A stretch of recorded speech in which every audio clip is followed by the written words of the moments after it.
Okay, so I was really worried after my morning session that I was like, oh, am I going to have anybody this afternoon? So thank you all for showing up.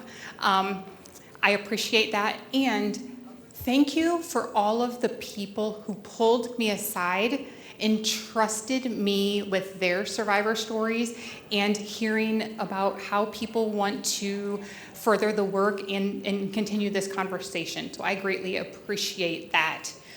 One of the things that I want to do is just kind of look at my first session and explore the impacts of trauma, identify common diagnosis and misdiagnosis, so we're going to talk about that, and enhance support for trauma survivors. So one of the things that a lot of you have asked me during the lunch was if you could have my presentation. I will give Jen permission to share both of my PowerPoints with you. Hopefully I can get Jen to tell you what that looks like afterwards. But I am going to try to get that out to you guys if you want them. So I just want to take a few minutes because I kind of want to know where all of your heads are. So what insight or key takeaways stood out for you about my first session?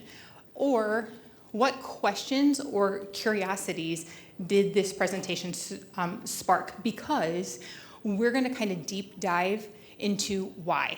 So I kind of gave you this really brief, like this is what happened, and kind of just this like, hey, here's the bullet points of my journey. I'm going to deep dive into the TBI and why, and even to why I didn't eat lunch this morning lunch here at the break, because what it means for me as a survivor and the health impacts of what it will take for me for the next week and why us survivors have to do that. So does anybody want to answer any of this? Anybody have anything?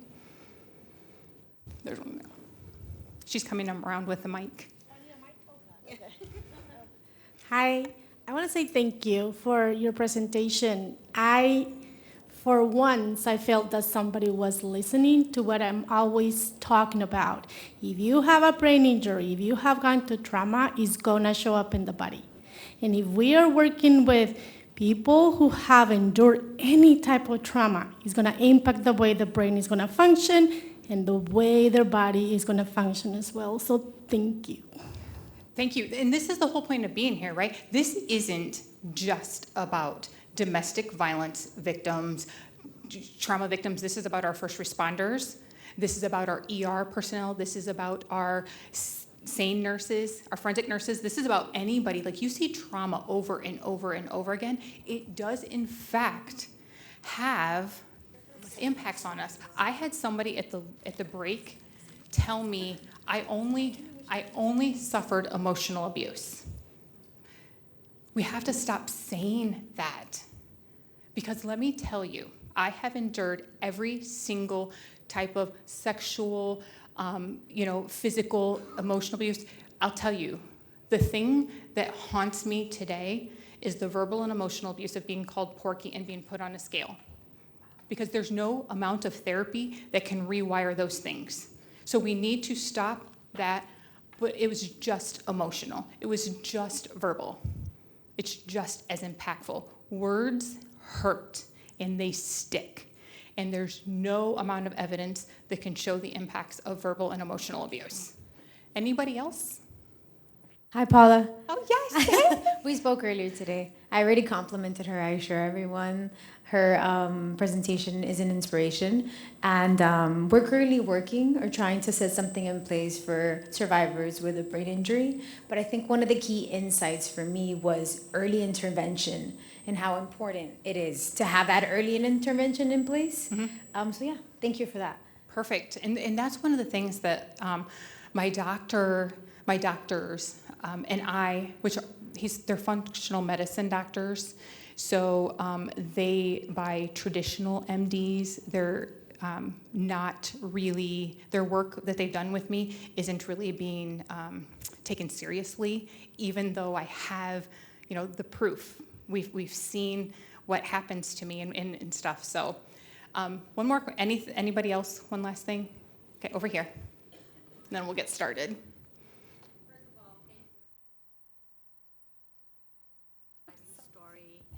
You're amazing. Thank you for sharing. I work for the Office of Violence Prevention, Department of Public Health, and we're working with in looking at systems and how we respond to youth suicide.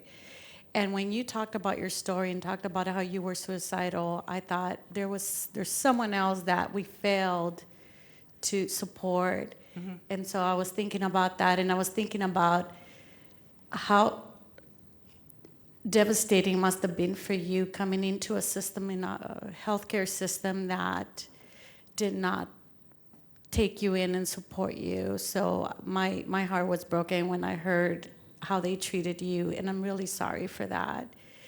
So yeah, I just want to thank you for being so brave and taking that experience to really elevate how we can improve as a system, and also share your story. So I would like to learn a little bit more about how you also, whether there were spaces where you share about your suicidal thoughts, and how did folks address that, given that there was so much going on with you at that time?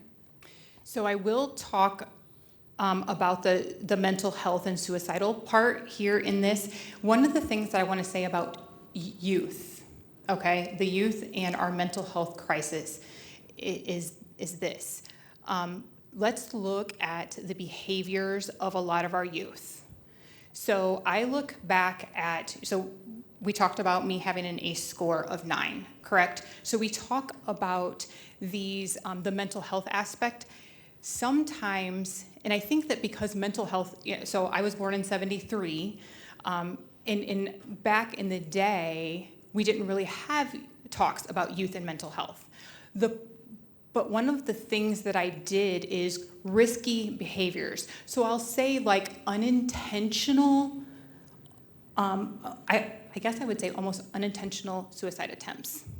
So riding my bike down to a bridge and jumping off in the water. Like all these things that it's almost like I subconsciously was trying to take my own life.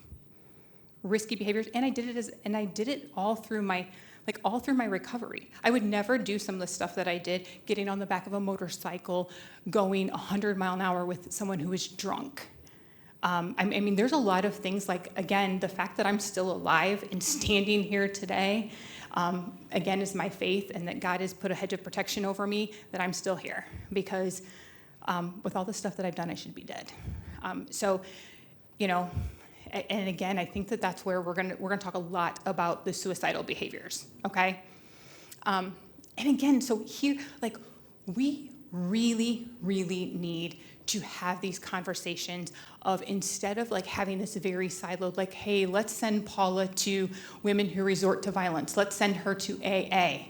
Let's send her to, like a cardiologist, a neurologist, an internist, like all of these different things. We have to be like, okay, have you been impacted by trauma? And just stepping back and looking at it, that it's all under one umbrella. And we're really going to deep dive into this, because we have to look at it as all in one, right? I didn't become an addict just because I wanted to be an addict. This mental health stuff that was going on, so like all of these racing thoughts, all of this, I couldn't hardly walk. I couldn't, I was hearing, and it's not that I was hearing voices, but it's almost like I would hear the past speaking.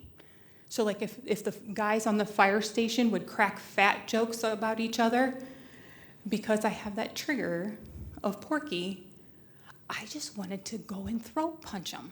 And so like it was this very angry Paula that wanted to come out.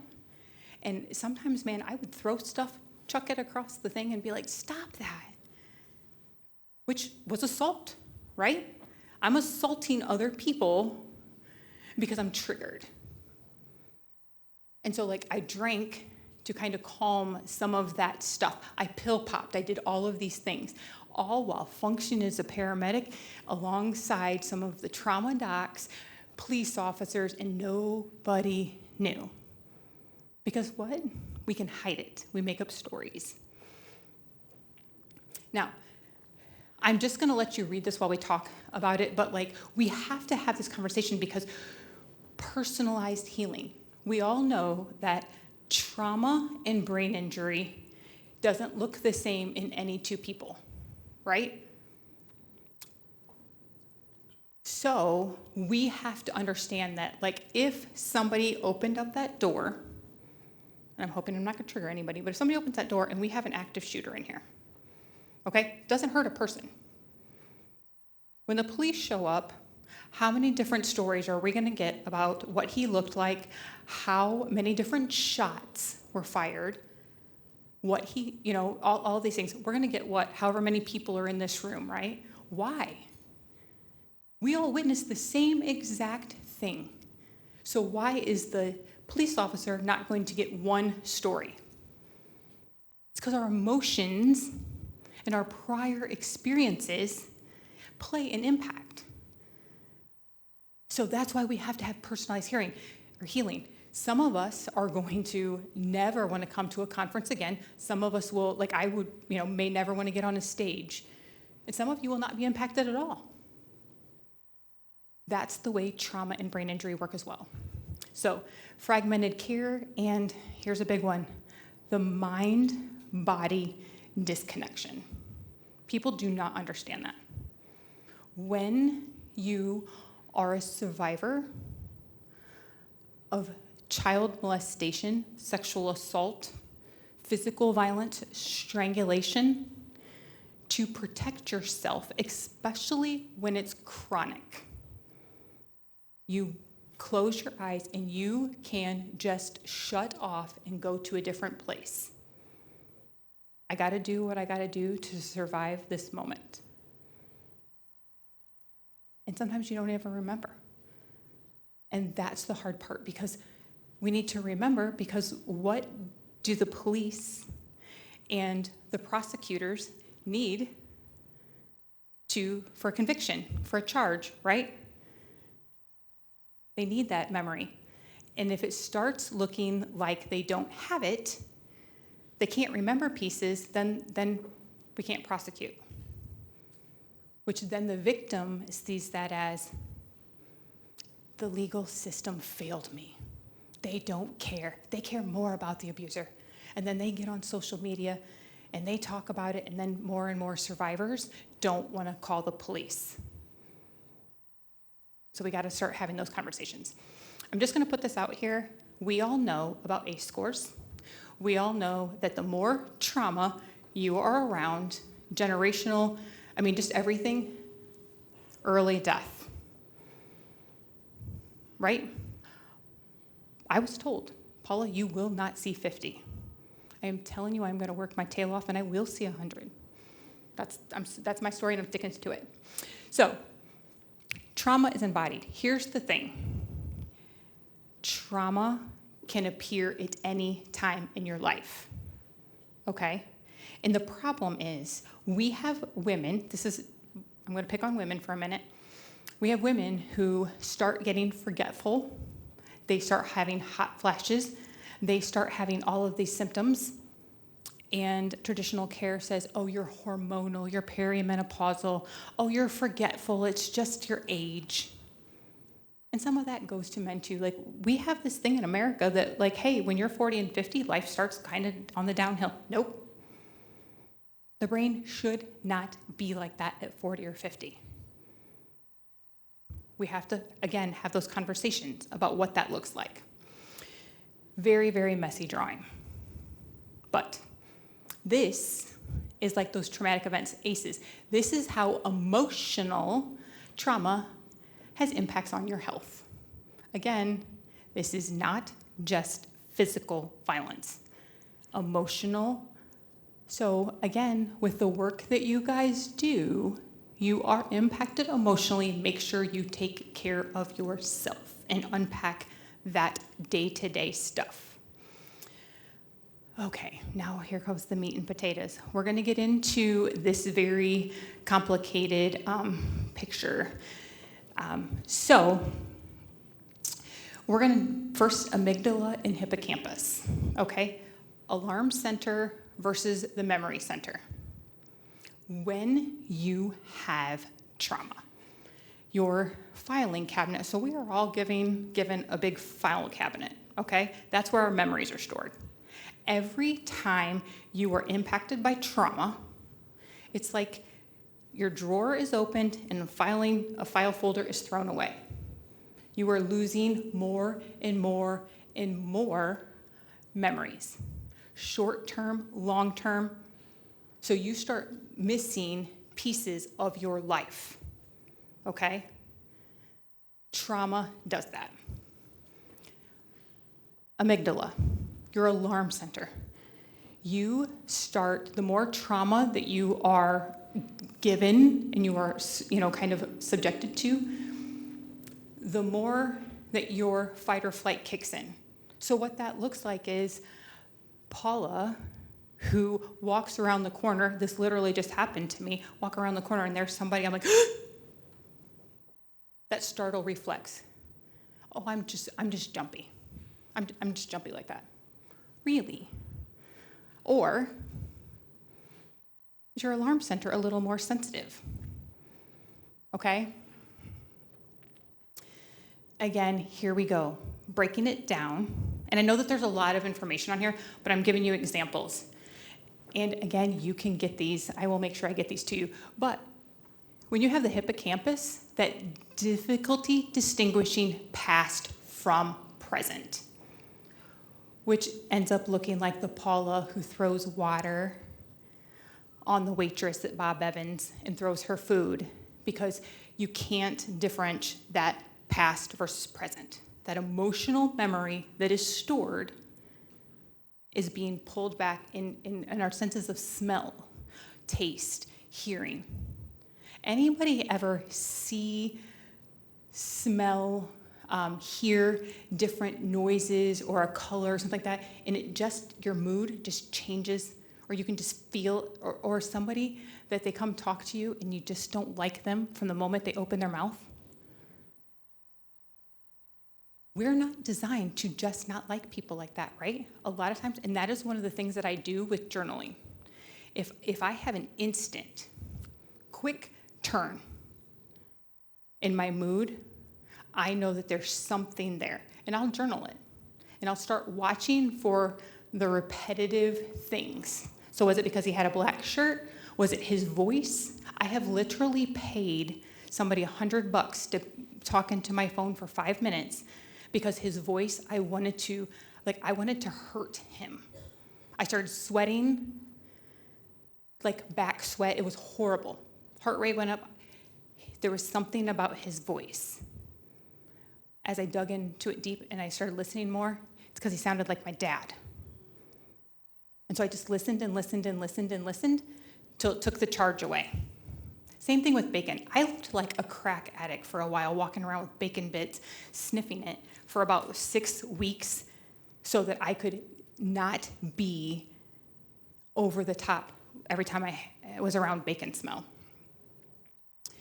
Rational brain versus emotional brain. This is where the mental health part comes in, okay? Trying to decide if I want to say this. I do this to law enforcement and fire and EMS. So school shooters, okay? I know I'm going to go down a slippery slope, but in those that do harm. They are stuck in this, between this limbic system and the prefrontal cortex, okay? Your rational brain cannot think about the consequences of your actions, okay? So this is the Paula who gets mad because somebody's going too slow, so she starts beeping her horn, flipping them off, runs them off the road. Now, I'm just saying, like, if you're exposed to more and more trauma, I wonder what it would look like if I didn't have my paramedic job, that we can have conduct, where we can be dismissed from our certifications because of our conduct. So I had to behave. But I'm telling you what, there are multiple things throughout my life where I could have been, if young Paula was young now, because we sensationalize it, right? We like school shooters are in the media forever.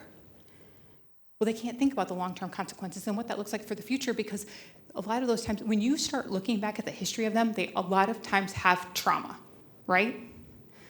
And I'm not saying that it's okay, but this is that part, that mental health. We hear in the media, they have mental health problems. Rarely do we hear, oh, he was a domestic violence victim. He was a child abuse victim. He has trauma. He has the impacts of trauma. We have to start having those conversations. When, I will say, the emotional brain will always win. Always. 100% of the time, the emotional brain wins. And that's the scary part. When we're talking about that rational brain, we're looking at this stuff. So prioritizing, problem solving, time management, starting tasks, organizing and planning, managing emotions, controlling impulses.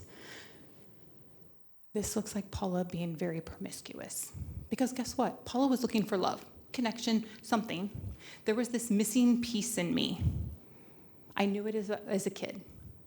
Like, that is where this subconscious hunting expedition started, where there's this something and I need to fulfill it. Sex, alcohol, all of these things that could have very easily landed me in jail. We heard in the very beginning, I don't remember which group talked about it, but about STIs and that type of stuff. Like, that becomes a factor. Like, you have all of these conversations that have lifelong consequences because you can't think about the long-term impacts. I could barely get out of bed for days and days and days. Starting task. So then it's like you have depression. That turn of the emotions that happen like this, oh, you're bipolar. You need to take this med. Oh, you have anxiety, you have ADHD, this med. Oh, wait, it's not working? You can't sleep? Here, take Ambien, and we're gonna give you Xanax, and we're gonna give, like, oh my goodness. I'm lucky I was even able to get out of bed. They weren't helping. Feel-good chemicals. Let me tell you, dopamine. This morning, I felt like horrible. Cold shower. I mean, cold. Like, that helped me. So chasing these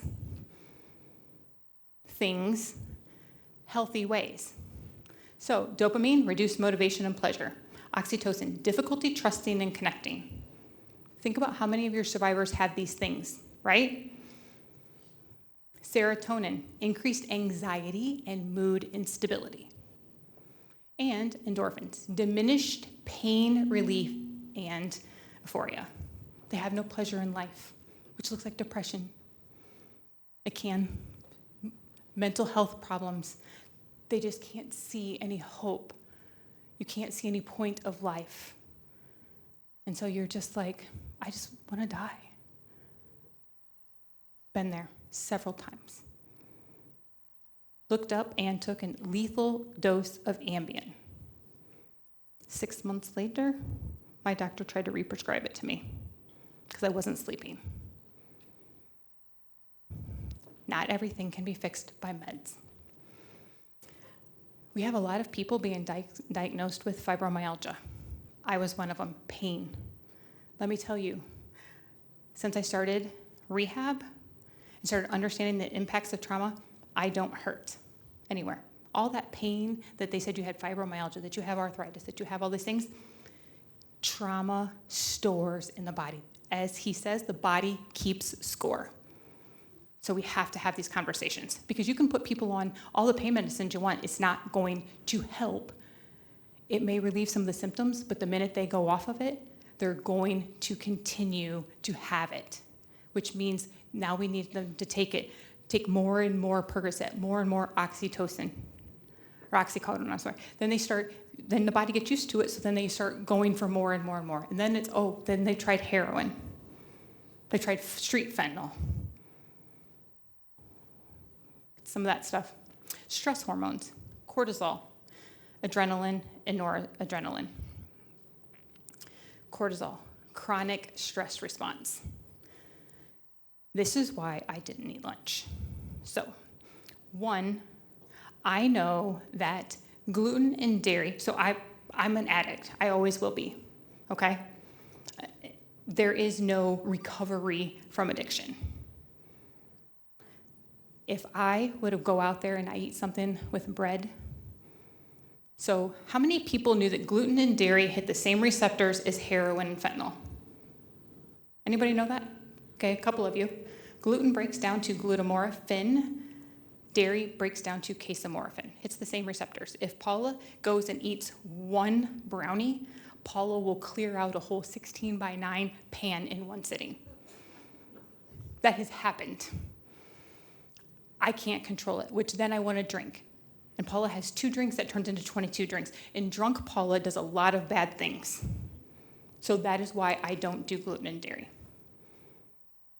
So hopefully there's a piece. If you battle with addictions, just saying, think about that gluten and dairy. I tell people all the time, I tell law enforcement, prosecutors and judges, if you want to know what it feels like to be an addict, go gluten-free, dairy-free for 1 month. You will feel what it feels like to withdraw. Horrible. So that's my little, but adrenaline, heightened fight or flight reaction, noradrenaline, hypervigilance, and irritability. Let me tell you, last night, because I had this horrible, I had a couple horrible calls. Then I got on this flight out here. I was stressed because I'm like, I have no idea what I'm walking into. I have no idea what this group is going to be.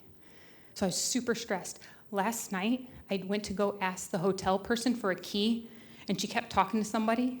I was dangerous, irritable. Like she knew it. She was like, she pushed the person aside and said, "Can I help you?"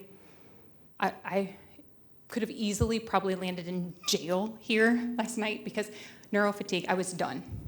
And I was super, super irritable. Cortisol imbalance disrupts our sleep and healing, right? Long COVID. People are having COVID, they're having long COVID, they're not able to heal. People who have trauma will have struggle with healing. So that can look like wounds, that can look like medical problems, all kinds of stuff. Stress hormone, so impaired decision making. Sometimes I make decisions and I'm like, what was I doing? Because I still am impacted by trauma.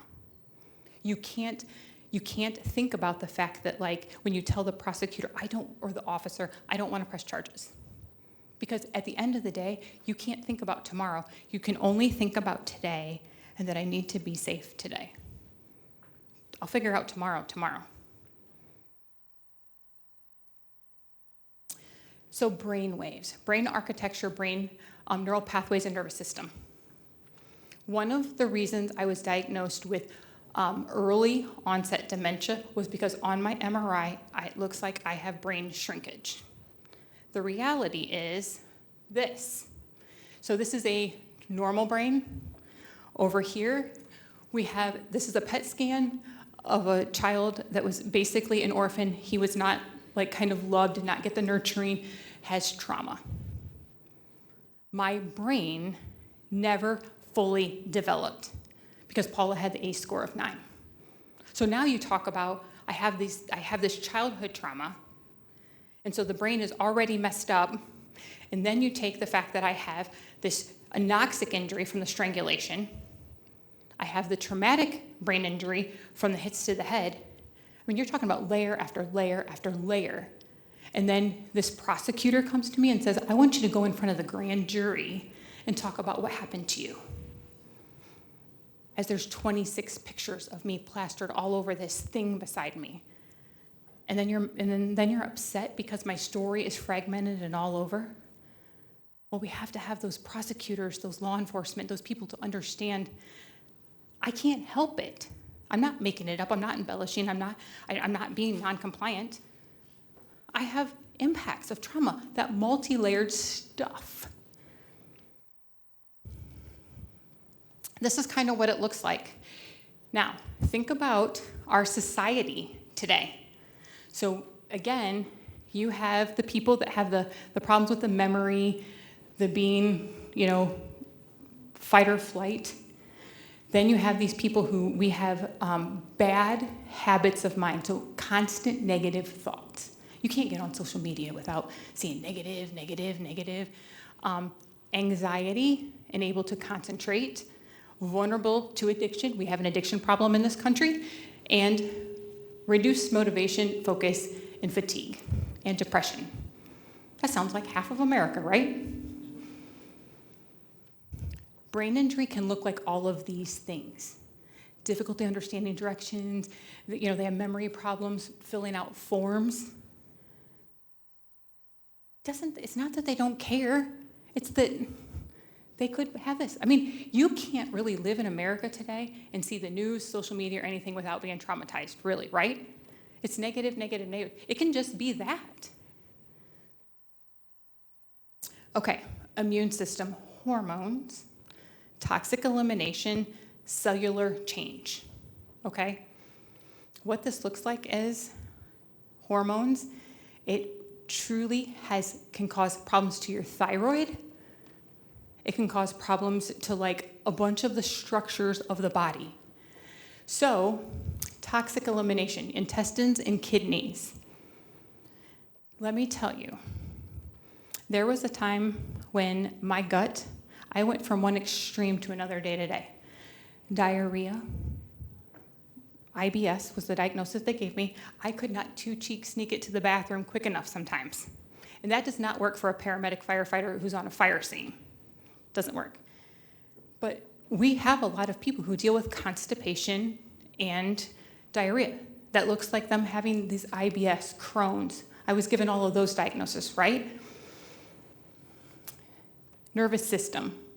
So they are up here and you can't bring them back down. You're like, calm down, calm down. Slow down, take a deep breath. And they're like, and you can't get them back into the here and now. I know I told somebody this, so if you're the person that I told, you can't talk. Has anybody seen how I am keeping myself in the here and now while I am speaking? Anybody see it? Go ahead. Yeah, kind of, but I'm doing, okay, so if you noticed, you will catch me every once in a while. So I'm taking my middle finger and I'm digging. I'll take my finger and put it into here. But I'm doing this while I'm holding this. It's keeping me in the here and now. So that my heart rate doesn't go up, so I don't lose control, so I don't get mad at somebody and be like, whoosh, because that's what happens. People don't understand that, because like, you're talking about stuff, and as I'm talking about it, the emotional brain kicks in, and I'm like, oh, especially when I was seeing those pictures earlier. This is that whole nervous system, the toxic elimination, the immune system. They all start poking each other. And it's like gasoline, okay? Immune system. Fibromyalgia, asthma. For those of us that were born in the 70s, again, I was born in 73. In my lifetime, childhood chronic illnesses went up 400%. 400% in our children. We're talking about mental health. Inflammation in the brain, all of that stuff. Again, weakened immune response, start getting more illness, inflammation. Delayed healing, impaired gut health. It's okay if you don't want to say this, but how many people in this room have more than one medical diagnosis? Ooh, good. I know that some of you won't answer, but like start thinking about that. There's a lot of people who have talked to me about their medical journeys and having all of these problems. Think of the work that you do. Okay, again, I talked about the whole chronic stress, and I don't know why this started going in here. So insulin, your hormones, it increased the risk of diabetes. Lots and lots of diabetes, right? Slow metabolism. Start looking like weight gain. We have an obesity problem in this country, right? Hate to say it, Paula used to be 283 pounds. I've lost over 100 pounds. Guess what? I tell everybody every time I speak, every time I kind of like unpack and I deal with trauma, it's like a pound goes with it.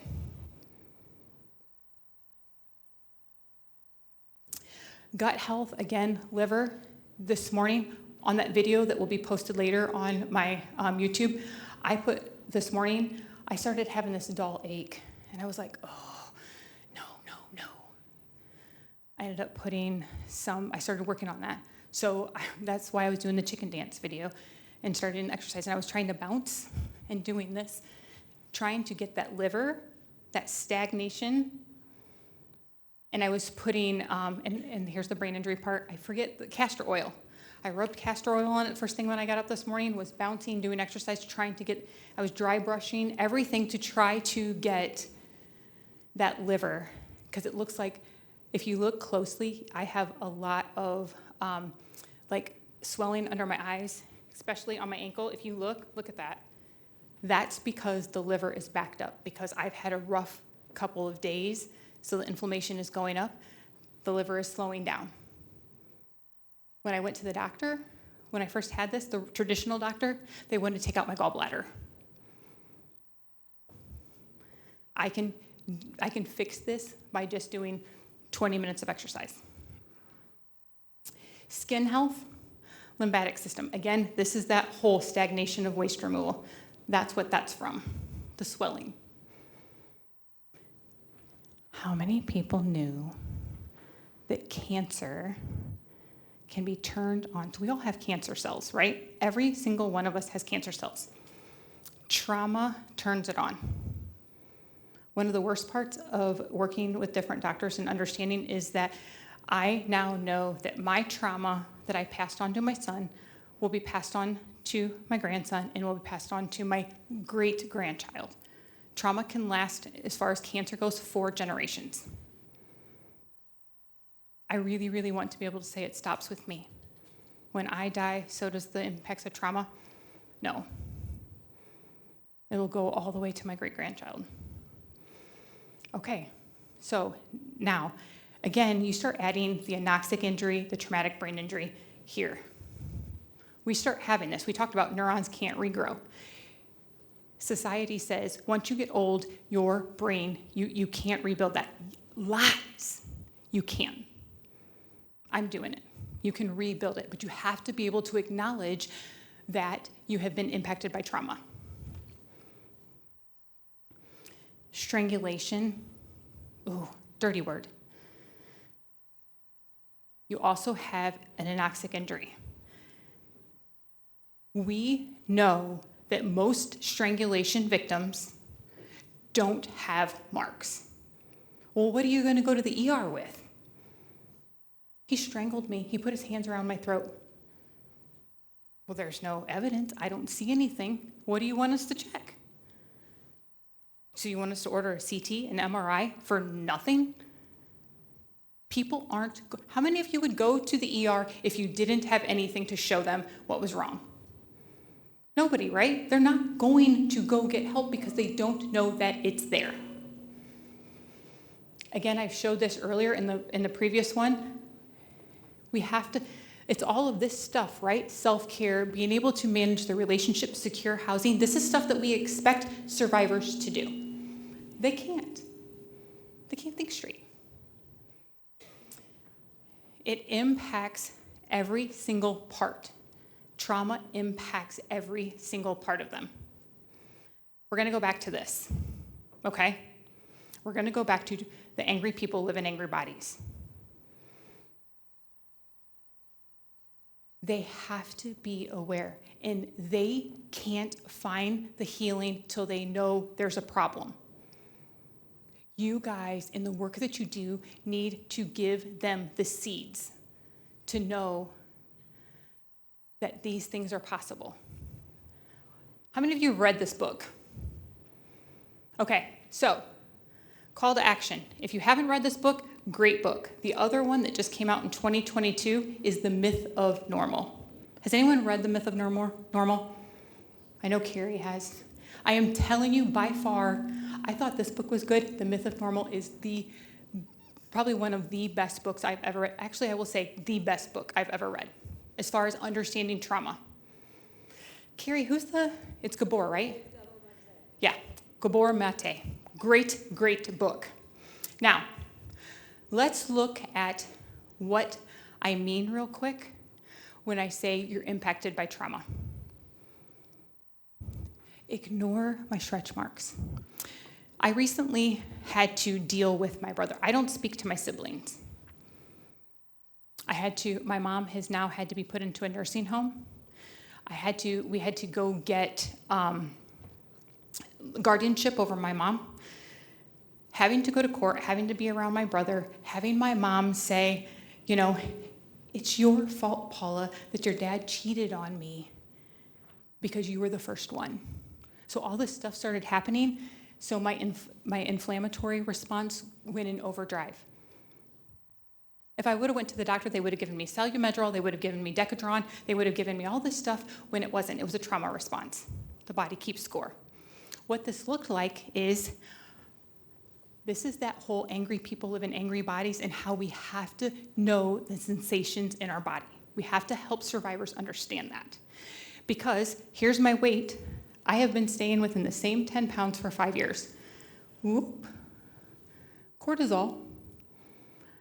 Gained weight. My resting heart rate, which lives between 60 and 62.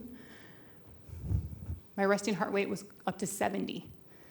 That's that whole hippocampus, amygdala, all of that stuff, which then feels like palpitations, anxiety. Oh, I went off the rails on my mental health. ADHD kicked in. But I know it was because I was re-exposed to trauma. Let me tell you, it was everything I could do to not go have a drink, to not pop a pill, because I was really struggling with it. So we need to have trauma's wide-reaching impacts. We need to understand that it's one approach, right? We have to have this holistic understanding, okay? I'm going to show you in a minute, and I'm really, really hoping, I'm going to wait till close to the end, because that way if I fall off the stage, I can run out in embarrassment. But I'm going to give you this call to action. You need to integrate holistic practices. So just telling them, do you do self-care? Do you, make sure you breathe, stretch, get outside, ground. Just things. Hey, just take a moment.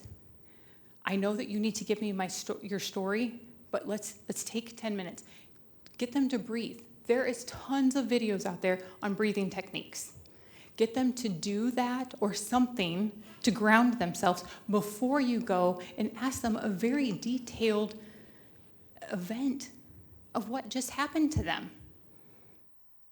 Okay? Again, plant those seeds. Again, our brains are wired for connection, but trauma rewires them for protection. So I'm going to leave it with this. Again, let me tell you, as soon as I get to the airport, I am going to have conversations with my dogs by FaceTime. Love them.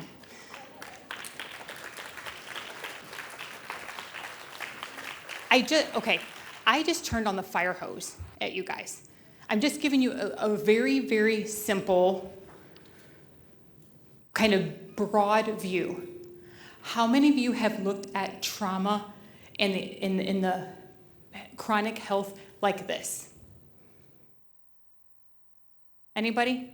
Anybody? So, there's somebody back there. Thank you. But this is what it looks like, right? If I can tell you with 99.9% that when I went out to see my functional medicine doctors, I told my family, if they cannot help me, I want to die. I was going to steal Versed from work and I was going to end my life.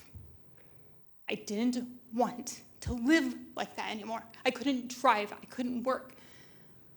They told me I was crazy. They told me I was going to be dead by 50. I'm not waiting around like that. If they can't help me, I want to die. But I got in front of the right people who knew the right thing, and here I am today.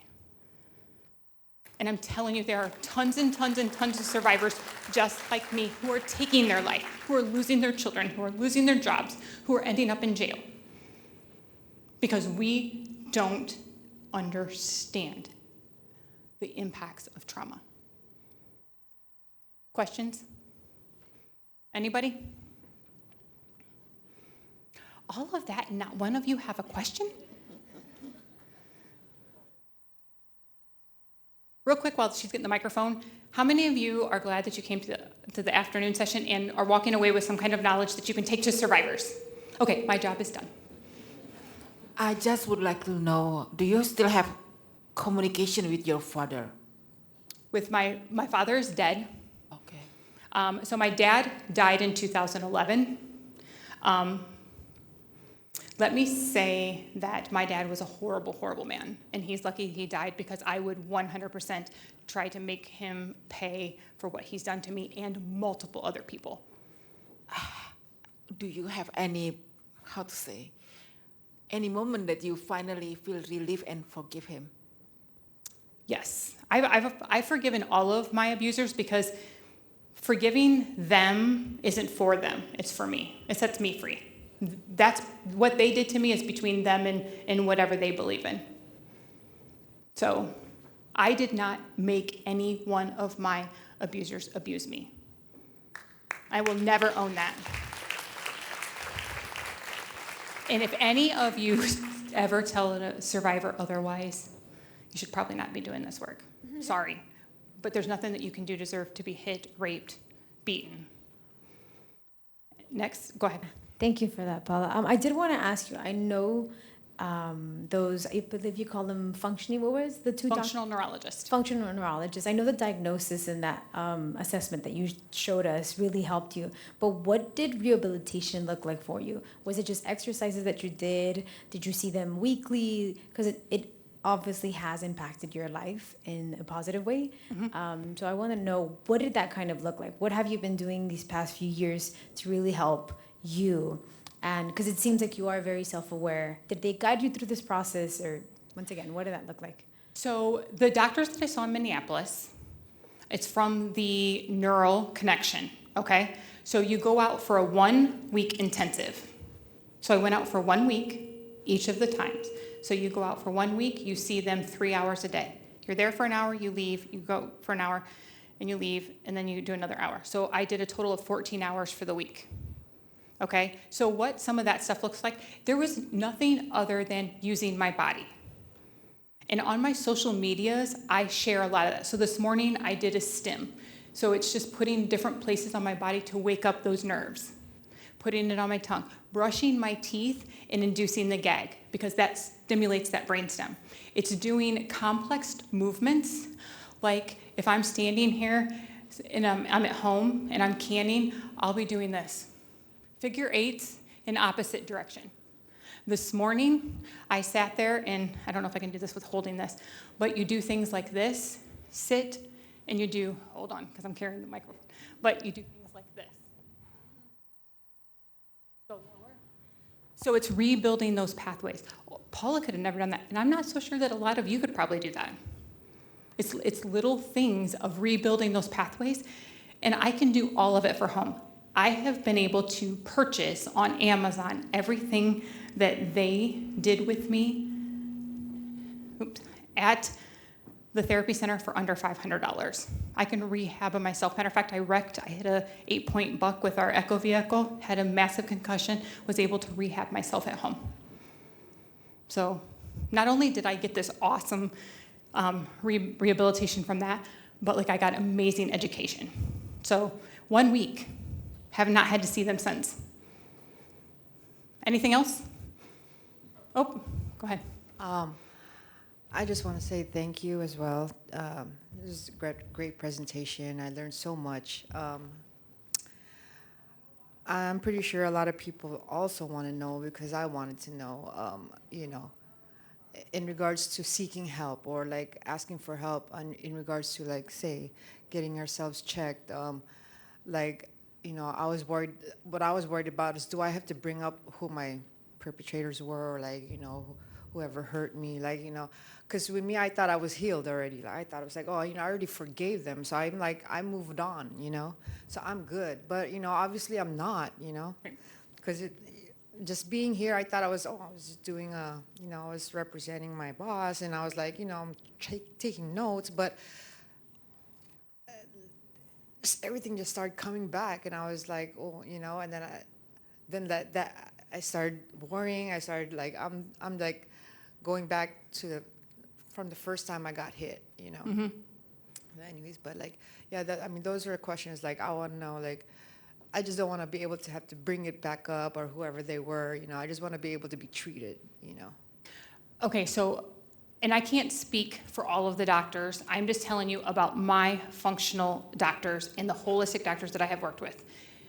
So I was very open when I saw them about my story. So I did, in fact, tell them that I was a domestic violence victim and I had a strangulation. They basically said, I don't care. Like, it doesn't matter. They didn't want to look at MRI. They do everything by 1.5 hour bedside test. They didn't even care about my MRI because it's the symptoms, right? They test all of these. So like, they had me puff out my cheeks and then they push in. And I was weak on the one side. So they're like, okay, and the different nerves and having you do this stuff really quick and do this. It's all this hands-on stuff that, or like, you don't have any of that. Looking at my heart rate, that whole POTS, neurocardiogenic syncope, they put me on a tilt table. They started doing like a laser, and they started doing a stim, and were able to fix that within my one of my first therapy sessions.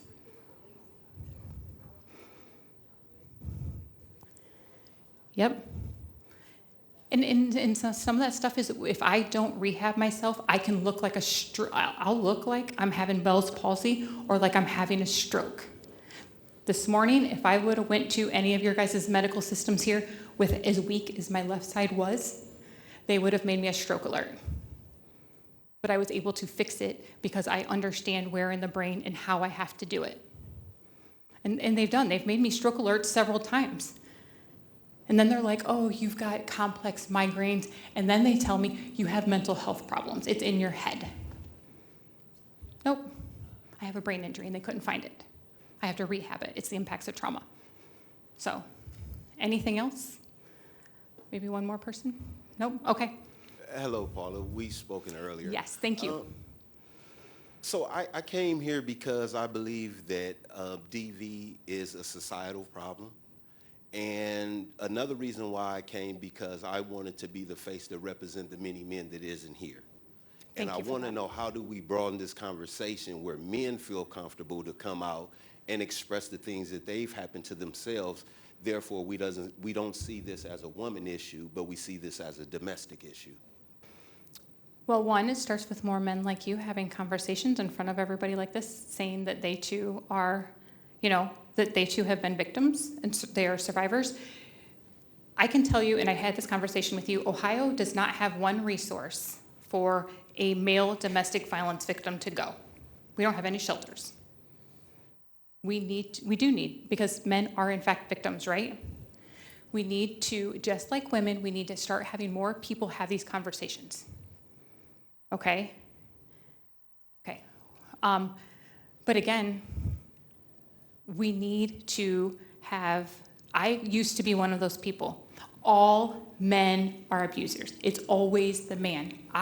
In my pain, and in my pity parking lot stay that I had for a long time, I attacked men because I hated them. It was that rage, that anger, that hurt. We do have to have those conversations now. When people say to me, I'm like, whoa, whoa, whoa, men are victims too. So we have to change those conversations, right? Men are, in fact, victims too.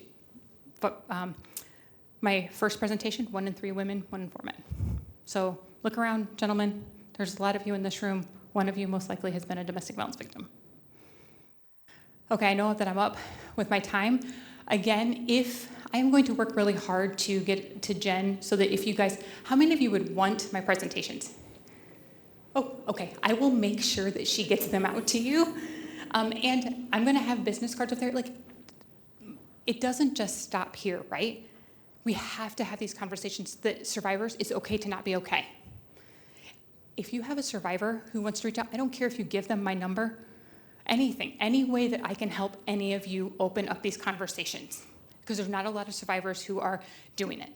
I would love, love, love to help you, because again, there's a lot of people out there losing their lives, taking their lives, losing their children, losing their jobs, because we don't have the right people knowing the right things. And I want to be a part of the solution. So thank you very much.